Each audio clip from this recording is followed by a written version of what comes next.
Fíjate que por lo menos en mi caso, yo antes de ser cultista era ateo. Y ateo militante de que, bueno, pues estudiar, analizar, interpretar. Y eso me llevó a estudiar muchas otras religiones y muchas otras. Creencia viva.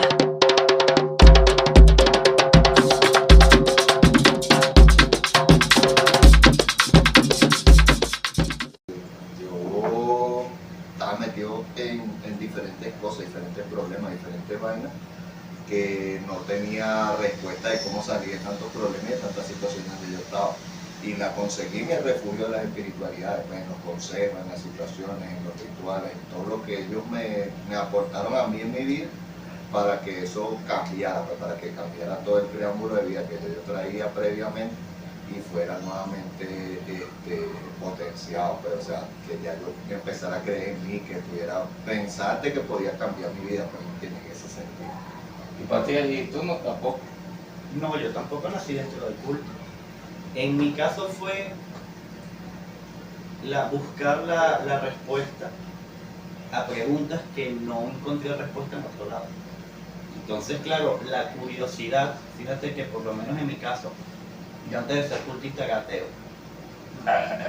Y ateo militante de que, bueno, pues estudiar, analizar, interpretar. Y eso me llevó a estudiar muchas otras religiones y muchas otras culturas. La bóveda no existe. Y por eso con fundamento y base, la bóveda no existe. La bóveda no existe. Entonces, claro, siempre estuve abierto a conocer otras creencias, otros cultos, otras religiones, porque internamente yo buscaba una respuesta, ¿verdad?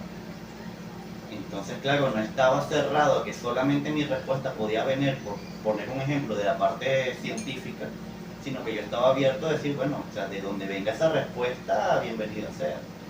¿Y qué pasó?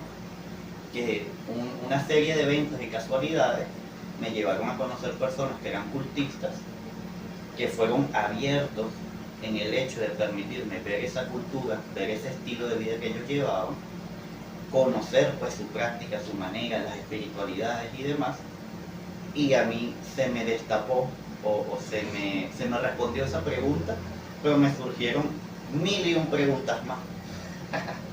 Y entonces, a través del buscar responder todas esas 1001 preguntas, terminé quedándome en el culto. O sea, una de esas preguntas, la primera vez que me hicieron una consulta con tabaco, es sencillo, o sea, ¿cómo es posible que esta persona que no me conoce de nada, que no sabe absolutamente nada de estas situaciones, me está hablando de eso? O sea, ¿qué fenómeno ocurrió allí? ¿Cómo es ese asunto? ¿Qué está pasando? Entonces, ya con esa pregunta, tratando de descubrir cómo esta persona supo cosas que nada más yo sabía, terminé siendo luego yo el que le decía cosas a otra persona que nada más él sabía, ¿sabes? O sea, se invierte ese papel. Oye, bueno, y que ese es un tema bastante interesante porque, por lo menos yo que nací viendo el culto, para mí era algo normal, ¿no?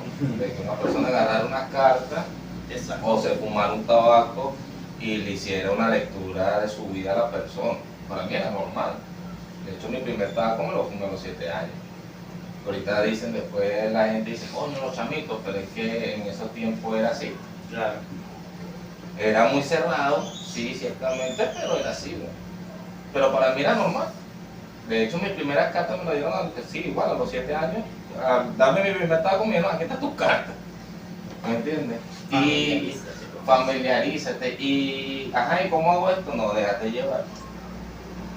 Entonces yo me acuerdo que en la guardería yo echaba las cartas y las mamás de los chamitos iban para allá, leen las cartas y todo era claro, la inocencia en ese momento de niño, tienen la mente totalmente sin problema ni nada, Claro. Los mensajes llegaban, ¿sabes? Fluido, y yo llegaba a mi casa con real y caramelo y mi mamá me decía, ¿y esto qué? Bueno, nada, me lo trae de la guardería, me está consultando gente y me quitaba.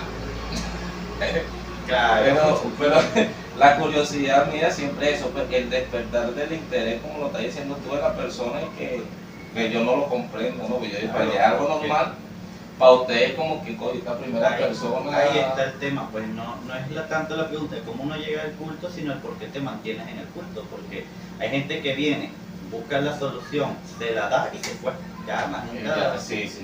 Sigue yendo a su iglesia y su influencia católica que todos lo tienen y ya. Pero hay algunas personas que llegan, consiguen la solución y algo pues les atrae, les interesa, les gusta, entonces siguen asistiendo a lo largo de otras situaciones de vida y cuando vienen a ver pues ya están dentro de un altar poniendo velas, fumando tabaco, preparando baños y es eso, pues esa esencia también, o esa magia, esa mística, ese encanto que tiene el culto, de cierta manera, de crear un ambiente familiar o un entorno que te diga, mira, quédate aquí porque no porque te prometan algo en específico, no, sino porque conforme uno va avanzando uno va viendo un cambio positivo. Ahorita que tú dijiste algo antes de los problemas, yo he visto muchas personas, y lo que está diciendo Grande, ¿no?, que llegan al culto y se quedan porque consiguen una familia, ¿sabes? Consiguen un refugio,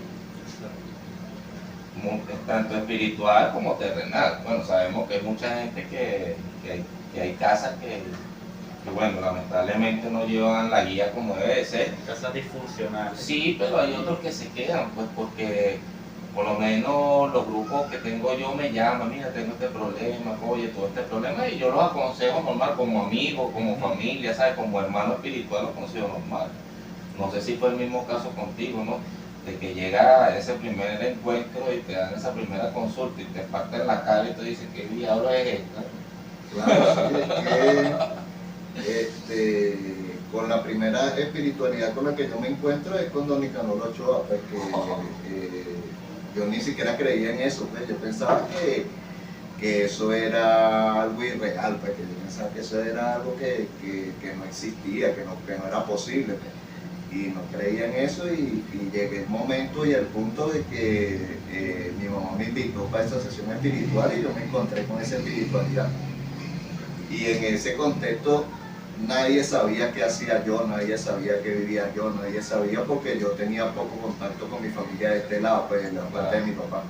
Y me llevan ahí, la espiritualidad habla delante de todo, qué era lo que yo estaba viviendo, cuáles eran las situaciones que yo estaba pasando, qué sí, qué no, todo ese tipo de situaciones.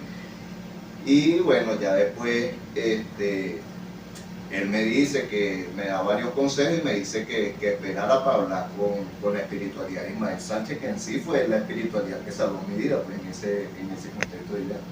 Nada, bueno, te dice que te dio unos consejos y le da la explicación a todo el mundo, pero fíjate que en ese nivel espiritual, como tú vas incrédulo a la situación, delante de todo el mundo te dice tus tres cosas, ¿no? Y tú, o sea, no puedes decir nada, o sea, claro, porque te dio por la línea. En ese sentido que, bueno, qué bueno que te hayas conseguido una casa en ese momento oportuno de tu vida, de que con una buena persona, una buena materia que está. Porque si no, entonces llega lo que es la decepción espiritual, que muchos han pasado por eso, ¿no? Pero fíjate que tú mismo lo dices, ¿no? O sea, que el culto salvó tu vida, le dio un mejor sentido de vida,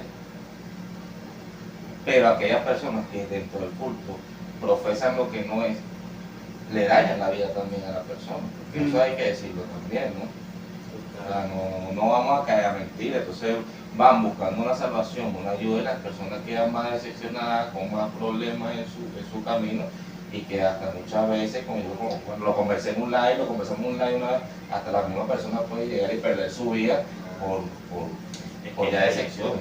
Ahí también es parte del proceso de crecimiento que inicia cuando uno entra en el culto, porque es que hay un dicho que dice que tú no puedes dar lo que no tienes, precisamente.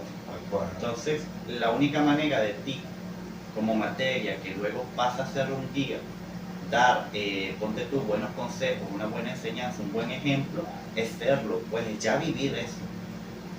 Pero es que tú no entras al culto ya realizado.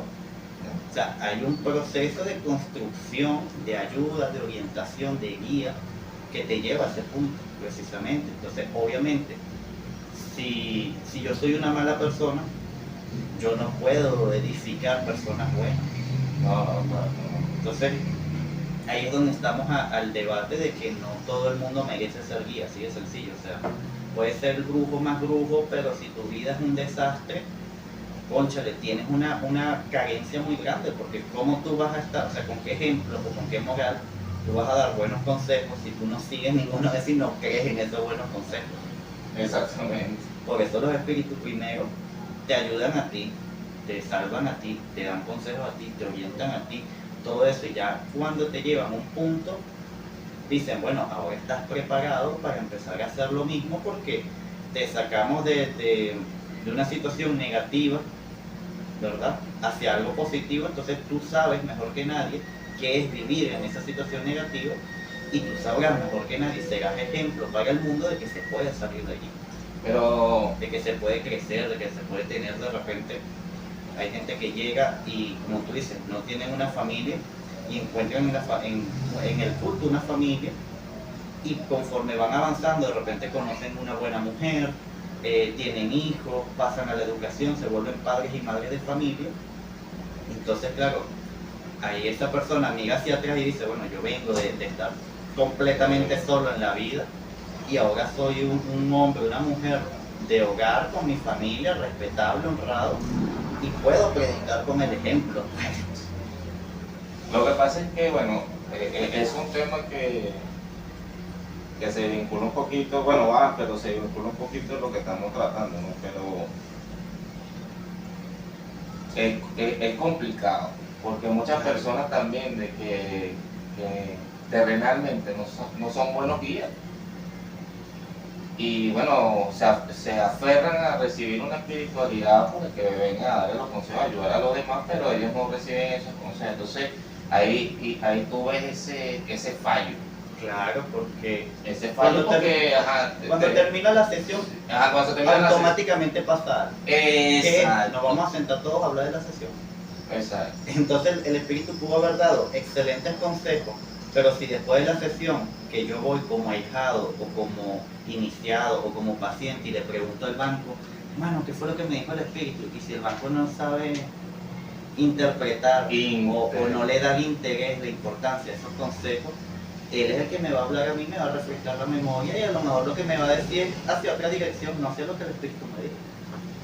Claro, es que exactamente lo que te diciendo, o sea, el espíritu te puede venir a dar unos buenos consejos, tal cual. Claro, Pero si no lo sabes interpretar, va a llevar a la gente claro, que esto es más extenso, ¿no? Respecto a eso. Pero, fíjate, y lo conversamos el otro día, muchas personas ven el culto de una mala manera. Y en parte es eso, pues las malas guías que hay. Es la mala interpretación de todo lo que contempla el culto marianoncero en su gran esplendor, que es eso, pues la belleza, la naturaleza, el amor, la familia, la unión de esa caravana o de ese grupo, como lo quieran llamar, los buenos consejos que vienen a traer los espíritus a través de nosotros. Pero el culto es tan grande que dentro del culto podemos hacer cualquier cosa. De aconsejar, sanar, librarnos de situaciones de peligro en la vida, o sea, construir. Yo lo conversaba con Anthony en estos días, que un buen guía no es solamente brujería, pues. Exacto. O sea, el buen guía también tiene que poder, uno, hacerle una llamada en un momento inoportuno y que te dé un buen consejo, ¿no?